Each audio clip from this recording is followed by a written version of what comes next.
Minimum 10ാം class യോഗ്യതയുള്ള ആളുകൾക്ക് Dubai എയർപോർട്ടിൽ ഓഫീസ് അസിസ്റ്റന്റ് എന്ന വേക്കൻസിയിലേക്ക് ജോബ് ഓഫർ വന്നിട്ടുണ്ട്. ഇത് ഞാൻ വെറുതെ കൊടുക്കുന്ന ജോബല്ല.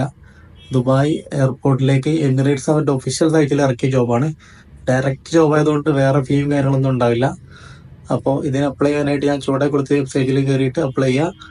വിസിറ്റ് വിസയിൽ ഇപ്പം നിലവിൽ അവിടെ ഉള്ള ആളുകൾക്കും അവിടെ ജോലി ചെയ്യാൻ ആഗ്രഹിക്കുന്ന ആളുകൾക്കും ഈ വീഡിയോ ഷെയർ ചെയ്ത് കൊടുക്കുക. മാക്സിമം ആളുകളിലേക്ക് ഇതുപോലെ ജോബ് കിട്ടാനായിട്ട് ഈ ഒരു ചാനൽ ഫോളോ ചെയ്യുക. ഈ വെബ്സൈറ്റിൻ്റെ ലിങ്ക് നമ്മളുടെ ബയോയിലും കൊടുത്തിട്ടുണ്ട്. യൂട്യൂബിൽ വീഡിയോ കാണുന്ന ആളുകൾ ജസ്റ്റ് ലിങ്ക് കമൻറ്റ് ചെയ്യുക. അപ്പോൾ എമിറേറ്റ്സിൻ്റെ ജോബ് എന്ത് ഈ ഒരു വെബ്സൈറ്റിൽ കയറി അപ്ലൈ ചെയ്യണമെന്ന് ചോദിക്കുന്ന ആളുകൾക്ക് ഒറ്റ മറുപടി തരാറുള്ളൂ. ഈ ഒരു വെബ്സൈറ്റിൽ കയറിയിട്ട് എല്ലാം വായിച്ച് ജസ്റ്റ് താഴെ എത്തുമ്പോൾ അപ്ലൈ ബട്ടൺ ഉണ്ടാവും. അതിൽ ക്ലിക്ക് ചെയ്ത് ഞങ്ങൾ ഡയറക്റ്റ് എത്തുന്നത് എമിറേറ്റ്സിൻ്റെ ഈ ജോബ് അപ്ലൈ ചെയ്യാനുള്ള പേജുകളിലേക്കാണ്. എമിറേറ്റ്സിൻ്റെ പേജിൽ ഡയറക്റ്റ് കയറുമ്പോൾ നിങ്ങൾക്ക് ഈ ഒരു ജോബ് തപ്പിയെടുക്കാനുള്ള ബുദ്ധിമുട്ടുണ്ടാവും. ഇതാകുമ്പോൾ ആ ഒരു ബുദ്ധിമുട്ടൊന്നും ഉണ്ടാവില്ല. മാക്സിമം ഷെയർ ചെയ്യുക, എല്ലാവരിലേക്ക് എത്തിക്കുക.